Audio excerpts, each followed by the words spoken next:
guys, what's up? My name is Jen, and if you're new here, I love plants. And I probably start every single video off like that, but it's the truth. So I have a really good video for you guys today, and I think it'll be really helpful for a lot of you guys. So I'm going to be doing a video on the Marantaceae family, or pear plant, which includes Marantas, Stromanthes, Tenanthes, and Calatheas. I have a bunch of different type of Marantaceaes. I have a few different pear plants and a bunch of Calatheas and triostars and all of those. So I'm going to be giving you guys a in-depth video of how to care for them and how to avoid the brown tips. So Marantaceaes are typically found in very swampy, humid, wet type of situations. So that'd be like places in Central and South America, and even like Brazil and places like that. You'll find them on the understory of a forest, so they don't get a crazy amount of light. They get about medium light because it's like shaded by all the other trees and plants and stuff. The reason I mention why they're found is because it's good to imagine a plant in its natural home, in its native state, so that you can kind of replicate that a little bit in your home to make your plant do the best it can. So when you think about a rainforest, the ground of a rainforest, you think probably medium light and very humid, moist conditions. So you're going to want to keep that into consideration when you are bringing Calatheas into your home. With most of your Calatheas, or whatever type of Marantaceae you have, the under leaves will appear to be a different color, sometimes white or sometimes like a dark maroon-ish purple, such as this one. Here I just have my rattlesnake Calathea. So the reason that they actually have the darker coloring on the back of the leaves and just all the crazy colors that they do have is to help them absorb the light better, because they don't get that much of it.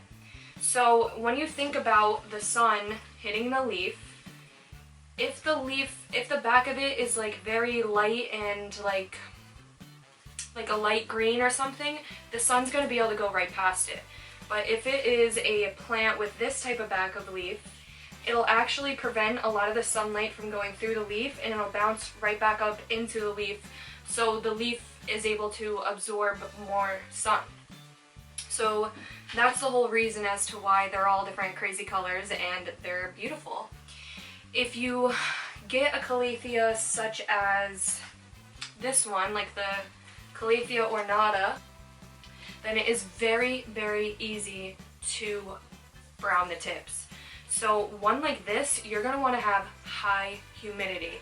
You're going to want to have at least 60% humidity for these guys, or else, I mean, they'll still live and do okay, but they're going to get a lot of crispies, and you really don't want that because they're so beautiful. You don't want it to be ruined by like a crispy tip. So on that note, don't give your Calatheas or Marantaceaes too much light. They're not going to want direct sun because that's not what they're meant to have. The reason that they have these colorful leaves and all of that is because they're used to not getting enough light, so they try to absorb it. So you don't want to give it too much, because that again is going to lead in some crispy tips. I would give your Calatheas medium indirect light. They could survive in low light, but of course that's not ideal for any plant. Now, let's talk about the reason why they're called prayer plants in the first place. So Marantaceaes, they bulb up at night. During the day they're more out, and even the prayer plants are kind of like down. So the reason that they actually fold up at night is because it's another way of helping them maintain water, because as I said, they're lovers of water. They love it.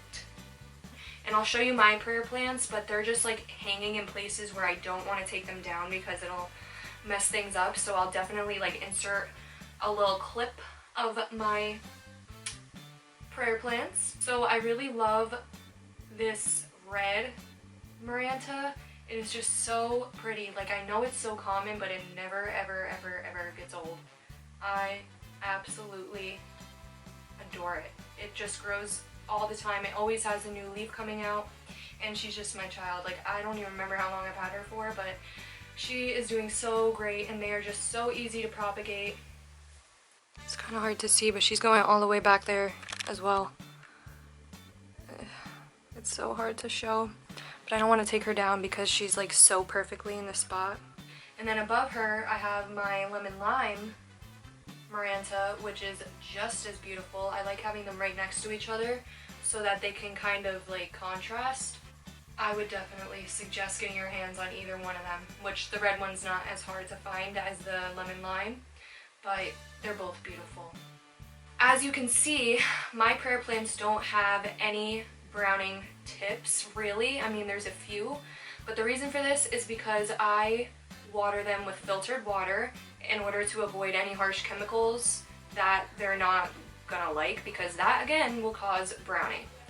And I also make sure they are always watered. I let them dry out, I'd say about 80%, never fully dry out.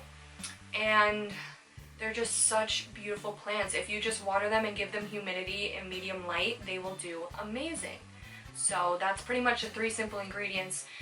Humidity is number 1, regularly watering is number 2, and not direct light would be number 3, like medium indirect.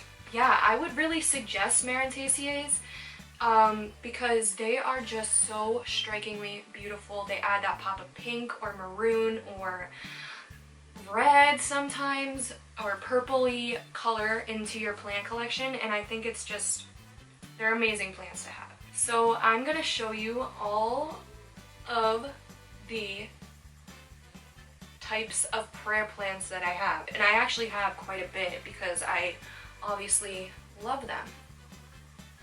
So the first one I'll show you is this, which I kind of already showed you, but this is my rattlesnake Calathea. And as you can see, she's kind of facing up, but I'm getting really low light today because it is snowing outside and it is a storm. It's a winter wonderland outside.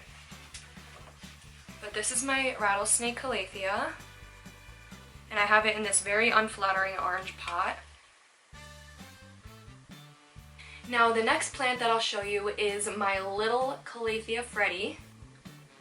So this is my Calathea Freddy, a cute little guy, not my favorite, but he does really well. I mean, he has no brown leaves and he's actually been growing pretty fast. These guys are like, not fast growers, but they're definitely like in the medium range of the growing time. So here's my little Calathea Freddy. The next Calathea that I'm going to show you guys is actually one that I got for like $3 on clearance at Lowe's. So it doesn't look so great, but he is putting out some new leaves.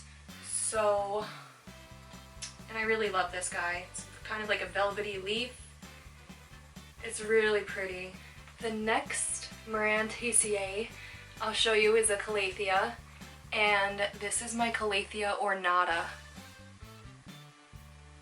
Like, how gorgeous. This is my favorite Calathea. She just put out a brand new leaf, and she is just stunning. I love this Calathea so much.